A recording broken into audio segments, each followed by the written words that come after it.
lalong hindi ako bakla. At kung iniisip ni Senator Amy na bakla ako, wala siyang maaaring makita na macho dito sa mundo. Anong P ang tawag sa isang politiko na madalas na magpalit ng partido o political stance? Nagpapalit-palit ng kulay para sa personal advantage o para manatili sa kapangyarihan. P!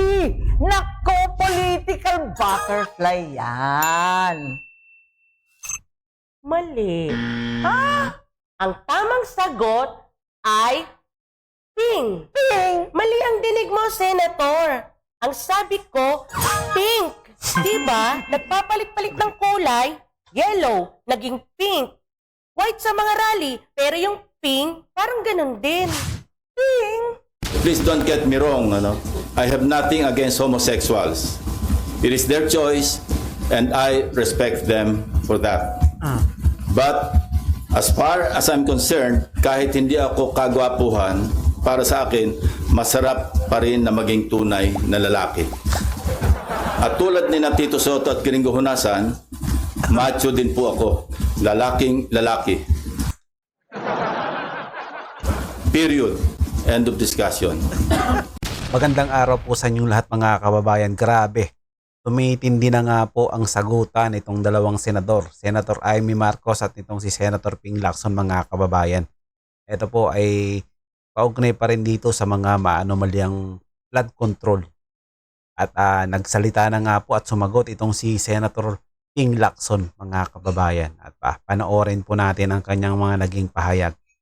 Pero bago yan mga kababayan ay dito muna tayo sa pakaganda at nakakaaliw na game show nitong si Senator Amy mga kababayan. At talaga namang mag-i-enjoy po kayo at siguradong maraming tatamaan dito sa game show na to ni Senator Amy mga kababayan. Ito, panoorin po natin. Ito ang Who Wants to Be a Trillionaire? Ang guest contestant natin ngayon ay walang iba kundi si Senator Amy Marcos. Hey, kumusta? Kumusta? Uy, sakto ha, Aling Luz ha. Dati kumbera ka lang sa palengke. Ngayon, game show host? Siyempre naman, Sen, level up na tayo. Bagay, tama. Question number 1. Ang Senate Blue Ribbon Committee ay kasalukuyang nag-iimbestiga sa maanumalyang proyekto tungkol sa blank control. Clue. Nagsisimula sa letrang F. Alam ko yan. Ako, dali-dali naman. Flood control. F. Mali. Ang tamang sagot ay family control. Anong family control? Kung mapapansin ninyo, magkakamag-anak ang paulit-ulit na lumilitaw sa usapan. Magkakamag-anak ang humahawak ng proyekto at magkakamag-anak din ang tila nakikinabang. Kaya imbis na flood control, ang lumalabas ay family control. Kontrolado ng iisang pamilya kung sino ang tatanungin. Kontrolado kung sino ang iimbestigahan. At kontrolado kung sino ang hindi kailanman gagalawin. Ganun ba? Yung mag-anak na yon, kamag-anak niyo po ba? Question number 2. Okay. Ano ang ibig sabihin ng unang I sa ICI? Ay, naku, alam ko yan. Madali naman yan. Naku! Independent Commission for Infrastructure. Mali. Ang tamang sagot ay invisible. Invisible ang proseso, invisible ang mga tanong, at mas lalong invisible ang mga sagot. Hindi nga pumapayag sa live broadcast ng hearing. Kung walang nakikita, walang maririnig. May tinatago ba? Oo nga. Parang invisible nga. Question number 3. Anong P ang tawag sa isang politiko na madalas na magpalit ng partido o political stance? Nagpapalit-palit ng kulay para sa personal advantage o para manatili sa kapangyarihan? P! Nako, political butterfly yan. Mali. Ang tamang sagot ay pink. Pink. Mali ang dinig mo, Senator. Ang sabi ko, pink. Diba? Nagpapalit-palit ng kulay, yellow, naging pink. White sa mga rally, pero yung pink, parang ganun din. Pink? Ha? Question number 4. Sa Senado, anong SP ang tawag sa pinakamakapangyarihang at siyang presiding officer ng mga meetings at sessions? Nako, ang dali naman yan. Siyempre, SP, Senate President. Mali. Ano pa? Ang tamang sagot, servant of the palace. Pwede ring secret protector. Naku. Let's move on to question number 5. Kompletuhin ang motto ng Senate Blue Ribbon Committee. The blank will set you free. Clue. Nagmumula ito sa letrang T. Nako! Yan, sigurado na ako. The truth will set you free. T. Mali. Ang tamang sagot, T. The tropa will set you free. Ano? Ano naman yan? Kapag tropa ka, malaya ka. Lalo na kapag kakampi ka. Ligtas ka na, ganun. Pag hindi, bahala ka na sa buhay mo. I'm sure, dama mo yan. Sakto talaga yan. Sa bagay. Naku, Sen, last question na to, ha? You have to get this one. Wala ka pang nakukuha. Nga eh. Question Ito yung pinakamalupit na tanong. number 6. Oh. Sino itong ES na dating miyembro ng gabinete ang iniimbestigahan ngayon at idinidiin ng gobyerno? ES. Alam ko yan, Executive Secretary. Pambira naman. Mali. Bakit? Ang tamang sagot, Enday Sara. Si Enday Sara And ang ES na tinutukoy, iniimbestigahan, dinidiin, at sinusubukan nilang gawan ng kaso ng mga issue at muling ipa-impeach. Bakit? Kasi takot sila sa kapalaran nito sa 2028? Ganun? Sayang, di ko naisip yun. ES, Enday Sara. Okay lang yun, Senator Amy. Kami nga di namin lubos maisip ang kakapalan ng mga kasama mo sa Senado. Pero, sorry Senator Amy, hindi mo na nga nakuha ang wishlist mo sa budget, hindi ka pa nanalo dito.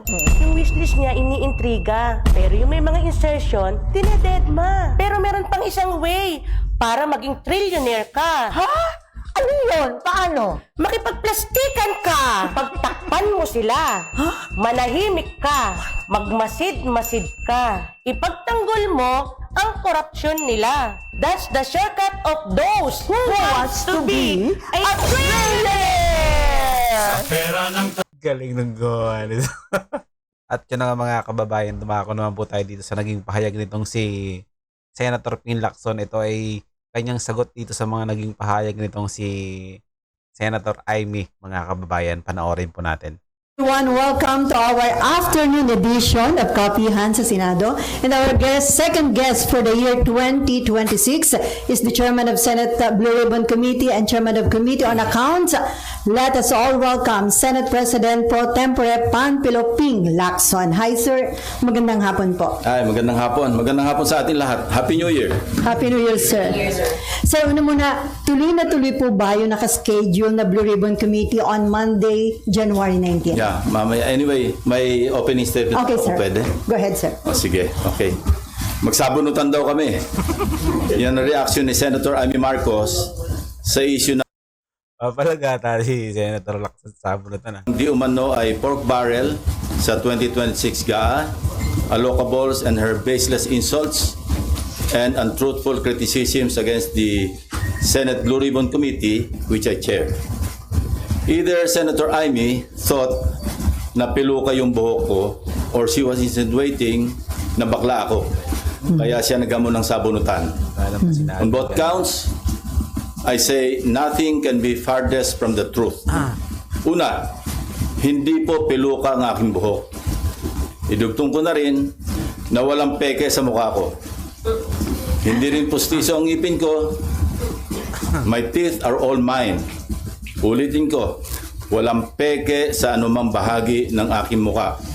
Pangalawa, lalong hindi ako bakla.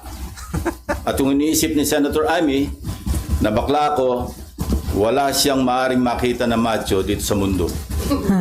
Pangalawa, or anyway, please don't get me wrong, I have nothing against homosexuals. It is their choice and I respect them for that. But as far as I'm concerned, kahit hindi ako kagwapuhan, para sa akin, masarap pa rin na maging tunay na lalaki. At tulad ni na Tito Soto at Kiringo Hunasan, macho din po ako. Lalaking lalaki. Period. End of discussion. On Monday, January 19, we will resume the Blue Ribbon Committee hearings to further clarify some issues surrounding the flood control anomalies. Hence, we'd like to know more about the so-called Cabral files.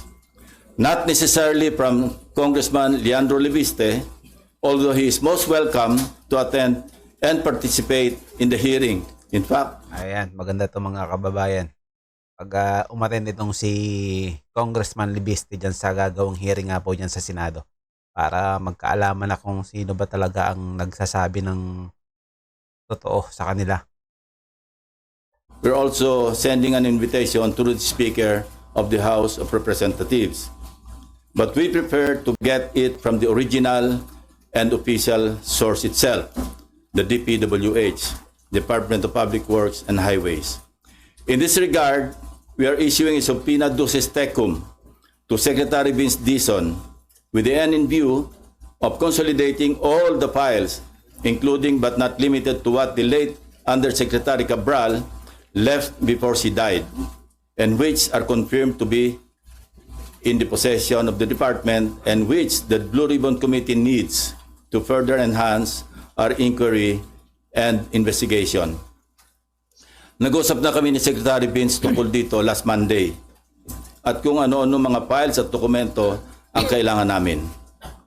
In relation to this, I received reliable information that former DPWH Secretary Manuel Bonoan deliberately submitted to Malacanang incorrect grid coordinates of thousands of flood control projects all over the country which form part of the Sumbong sa Pangulo website. Ang tanong, bakit pinayagang makaalis yun dito sa bansa? Kung ganon.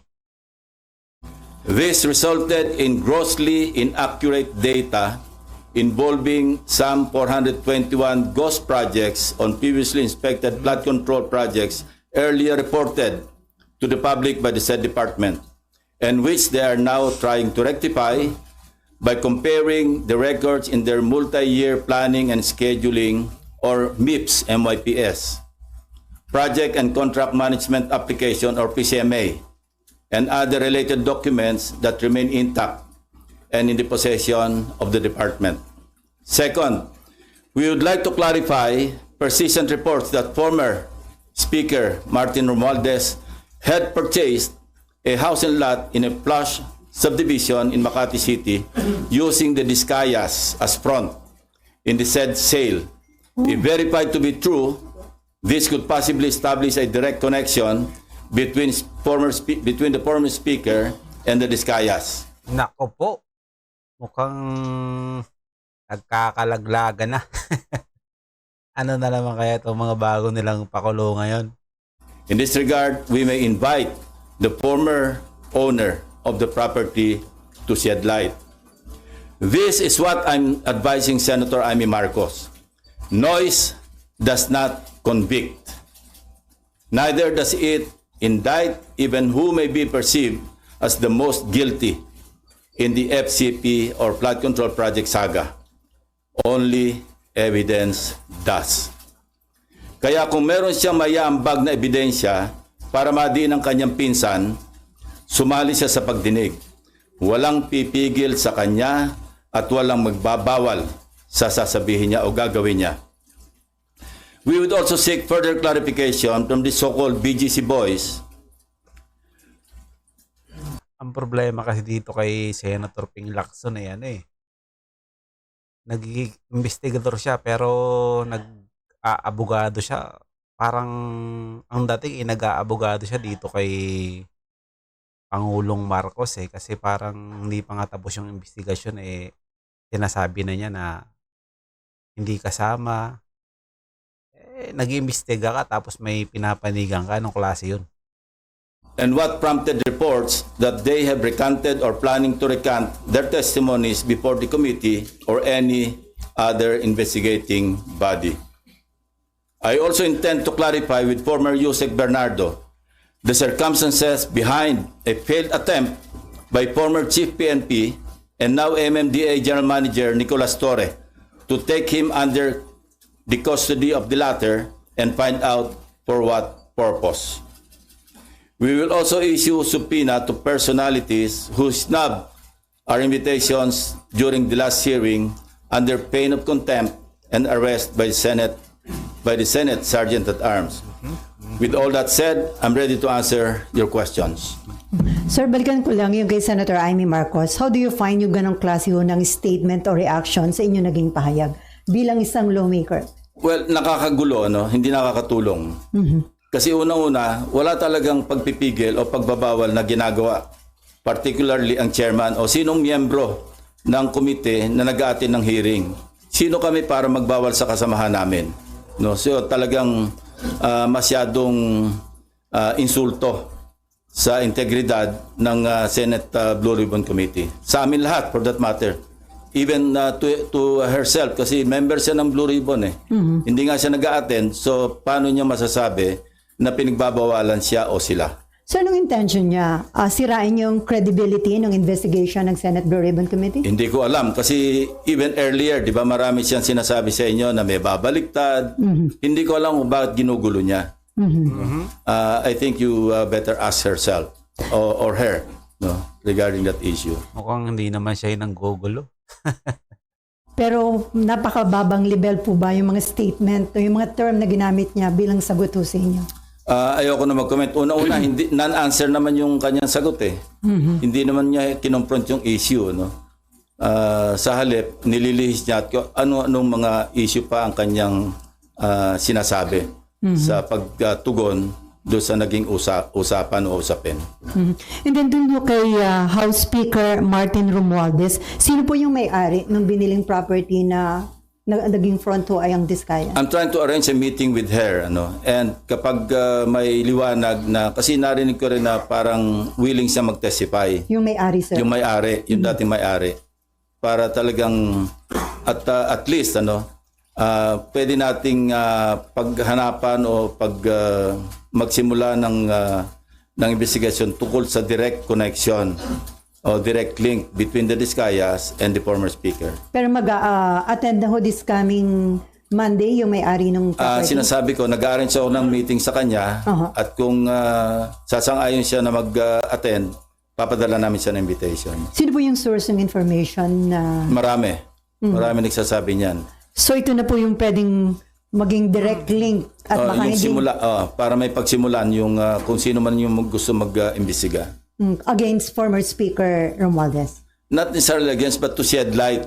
Bakit ganun ang connection? Para pagkatiwalaan mo yung isang contractor na nasa sangkot sa, sinabi ko na ito, 207.5 billion pesos na kontrata mula 2016 hanggang 2025. Napakalaki. So kung merong koneksyon, dapat na maliwanagan natin kung bakit ganun kalakas ang tiwala para ipagkatiwala mo yung pagbili ng isang house and lot sa isang subdivision, sikat na subdivision sa Makati City.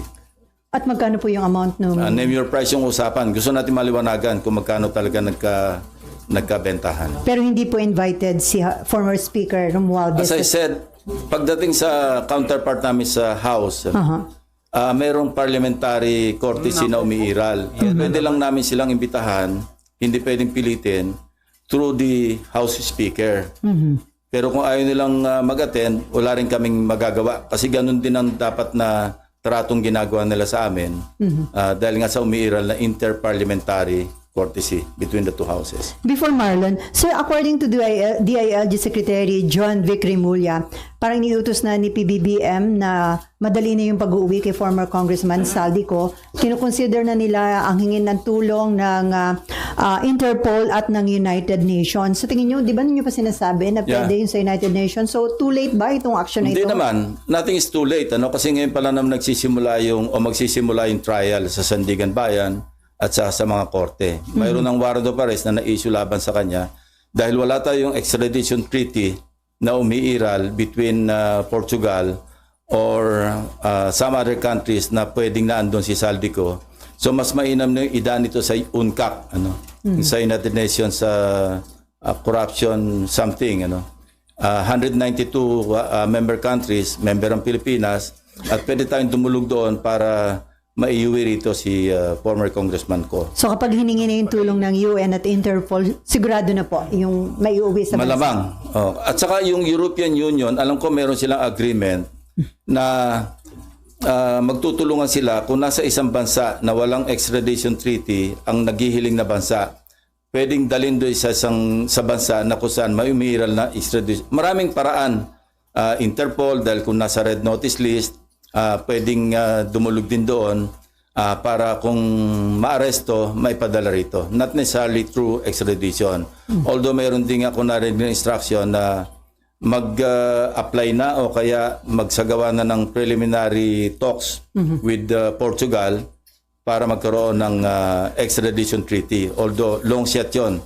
Kasi aside from the executive department initiative, dadaan pa yan sa ratification sa Senado. So ang easiest way, sir, hingin ng tulong ng UN at saka ng Interpol? We can do it simultaneously actually. Kung ano yung mauna at yung mas mainam, mas effective, edi yun na yung pairalin. Okay, before Marlon, ihabol ko lang. According to the lawyer of Alcantara, he is not recanting his prior statement. False and misleading daw po yung nag-circulate online na magre-recant yung BGC boys. So sir, ano yung possible din talaga na may mga puwersa o influential people na kumakausap sa kanila? Yun ang gusto natin malaman.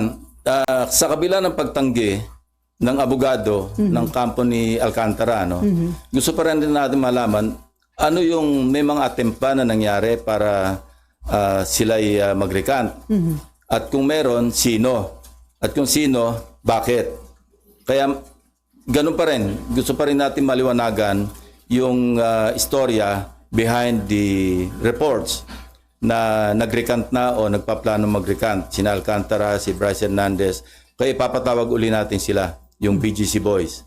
Para marinig mismo sa kanila, para ma-record ng Blue Ribbon Committee ano yung naging dahilan kung bakit lumabas yung ganito mga reports. Pero may info ho ba kayo na may nag-a-attempt talagang kausapin sila to convince them to recant? Well, that's normal for the camp of those being implicated na makipag-usap kasi yun ang mga iniisip nilang pwedeng magpabagsak sa ebidensya laban doon sa mga na-implicate. Normal lang yun. Gusto natin maliwanagan, although sinabi ko na rin na hindi stand-alone yung kanilang testimonies kasi pwede itong maibangga doon sa mga other corroborative documentary evidence pati ibang testimonya ng ibang testigo. So, pero siyempre may epekto yun maski paano doon sa ebidensya. Lalo na sa pagdating sa trial kasi guilt beyond reasonable doubt ang threshold.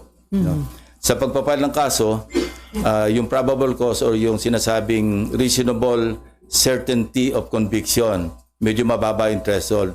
Pero pagdating sa husgado, napakabigat nun. Guilt beyond reasonable doubt ang kinakailangan. So, lahat ng ebidensyang kailangan maisalang sa korte, kailangan nandoon. So, still, kailangan pa rin na naandyan yung matibay na testimonya ng mga sina Alcantara, Bryce Hernandez, JP Mendoza, para talagang masolidify yung kaso sa korte. At sila nandito pa rin, sir, sa Senate custody. Nandiyan pa rin na. sila, oh. So kung meron man nakikipag-usap, possible ba yun kung nakadetain sila? Hindi naman kailangan direktang kausapin sila. Pwedeng sa Lawyer to lawyer.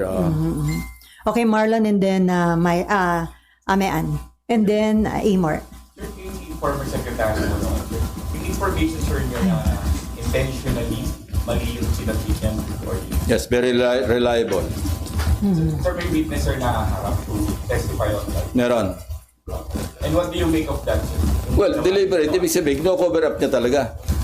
Kaya looking back, naalala ko, meron siyang binanggit tungkol sa ilahad ko sa aking privilege speech doon sa nauhan. Ang sabi niya, mali raw yung grid coordinates. Although sigurado kami, kasi personal naming pinuntahan ng teams namin, yung mismong ghost flood control project. At nakausap mismo yung barangay chairman, mga tao doon, na talaga merong nakalaan na proyekto na hindi nagawa. No? So, doon pa lang, kasi nag-flashback sa akin yun eh. Kaya pala, sinasabi niyang ang grid coordinates daw mali, yung pala, nasa utak niya, alam niyang minali niya. Hindi naman kami, kasi at that time, sa privilege speech ko, wala pa naman yung sumbong sa Pangulo website eh. At least yung first privilege speech.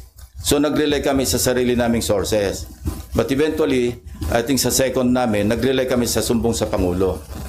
So, ganito kasi yung istorya. Ang unang report, 421 out of 8,000, di ba? So yun, bloated yun. Why? Because when the AFP, yung composite team or teams ng AFP, PNP, yung DepDep, kung pupunta sila sa isang lugar para mag-inspeksyon ng suspected ghost flood control projects, at mali yung grid coordinate, siyempre wala sila makikitang project. So i-report nilang ghost yun. So ang outcome, masyadong bloated yung 421. So substantially, lower dapat yung bilang ng ghost flood control projects. Yun ang naging resulta nun. And the DPWH is now trying to rectify by comparing yung multi-year planning and scheduling. Kasi yun yung nasa plano, alam mo, multi-year. Ko-compare yun sa PCMA, yung sa monitoring. Pagka nagtugma, yun talaga yung grid coordinates. So yun ang ginagawa nila ngayon. At merong isusupina namin doon sa STECOM, tulad ng sinabi ko kanina, yung DPWH. Nag-usap na kami ni Secretary Vince Dizon tungkol dito. Magpapadala siya ng 2 USEC para mag-testify at dalhin lahat yung dokumento kasi doon sa STECOM. Sir, anong ibig sabihin sa complicity ni Secretary? Ang problema dito mga kababayan, meron na namang opisina ng DPWH ang nasunog. Hindi natin alam kung ano-ano mga dokumento ang nasama dun sa sunog na yun. Grabe. Doon sa previous ghost flood control project. Well, maliwanag.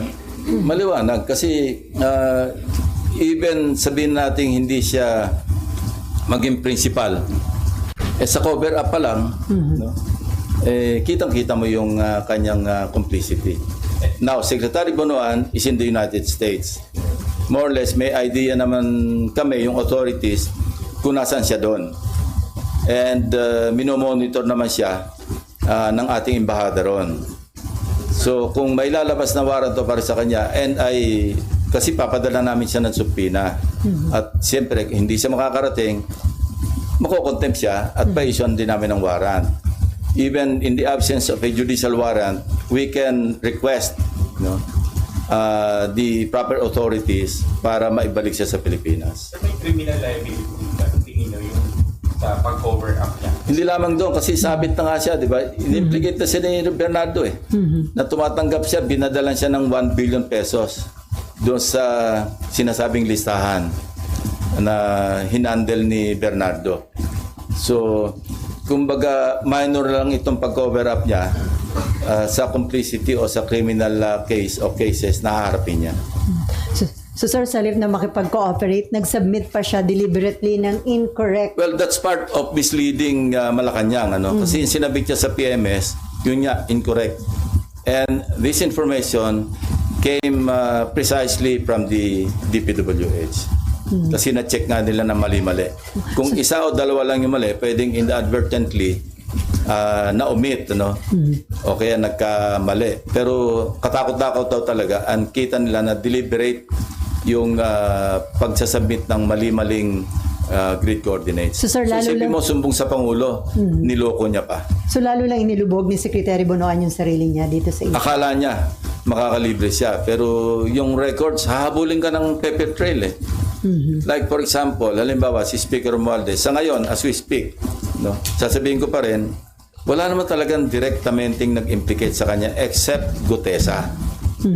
Matibay sana kung si Gutesa na andyan, nagpunta sa DOJ, sa Ombudsman, at nag-affirm ng kanyang affidavit. Pero dahil wala siya, ngayon, kung meron si Senator Amy na ebidensya mapapakita, most welcome siya mag-attend. Huwag niyang kaming siraan na pinagbabawalan na implicate si former Speaker Romualdez. Kaya sa Lunes, kung meron siya pinanghawakan, pumunta siya, kung gusto niya, bibigyan ko siya ng isang oras para ilahad-lahat yung kanyang ebidensya kung meron. So sir, may nag-volunteer sa inyo para ibigay yung info tungkol doon sa biniling property ng... Yeah, may actually nag-volunteer. meron. Kaya nga pinaparents ko na kung pwedeng makausap yung dating may-ari para siya na mismo yung magsabi ng Detalye. ng mga detalye. Ang meeting nyo before January 19. Pinipilit kong before Monday. Para kung sakali pwede siya mag-appear Yeah. online the Correct. 19th. Okay, may At yun na nga mga kababayan, hanggang dito na lang po ang ating video. Kung ano man po ang inyong opinion sa video ito ay comment nyo lang po sa baba at ating pag-uusapan. Naway maging kabahagi po tayong lahat tungo sa pagsulong at pagunlad ng ating pinakamamahal na bansang Pilipinas. Ingat po kayo palagi at maraming salamat.